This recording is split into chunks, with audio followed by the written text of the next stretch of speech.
You're listening to an audio article by the Common Constitutionalist.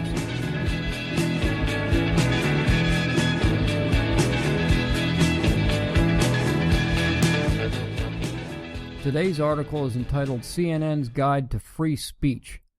On the homepage of CNN.com is an article entitled The First Amendment Doesn't Guarantee You the Rights You Think It Does.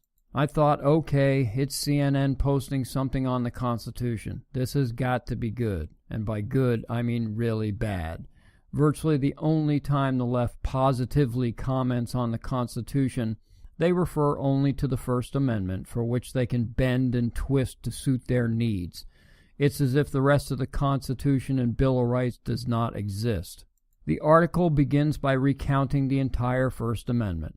Congress shall make no law respecting an establishment of religion, or prohibiting the free exercise thereof, or abridging the freedom of speech, or of the press, or the right of the people peaceably to assemble, and to petition the government for redress of grievances.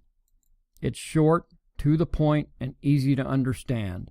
Well, apparently it isn't, for the author feels obliged to drag out First Amendment expert Lotta Knott of the Newseum's Institute First Amendment Center to explain.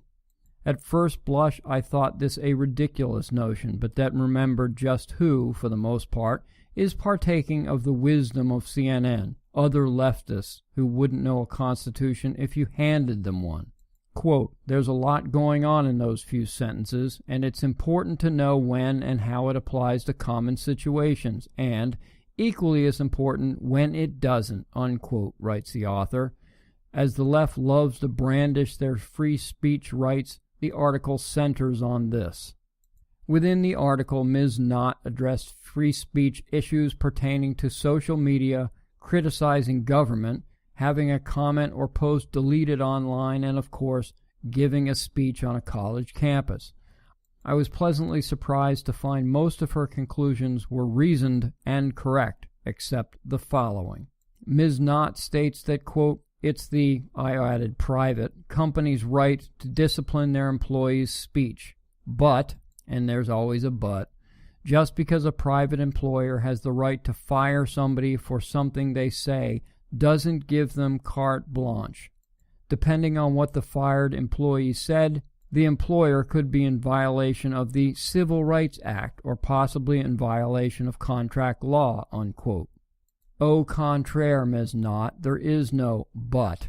I'm not a constitutional scholar like you, but I can read, and I have only 10 words to digest.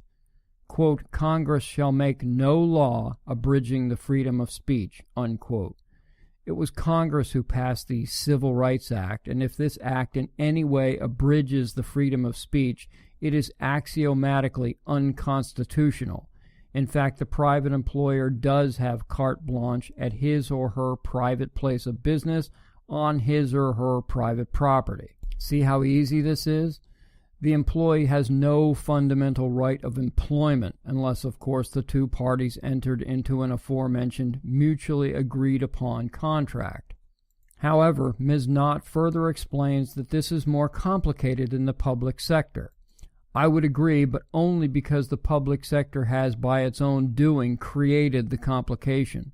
She writes that, quote, institutions like police departments, public schools, and local government branches can't restrict employees' free speech rights, but they do need to assure that such speech doesn't keep the employee from doing their job, unquote.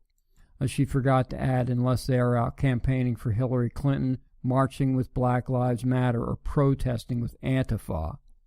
The public employer should be able to do as the private and fire the employee, but they can't because of the system they themselves set up, i.e., public sector unions and contracts.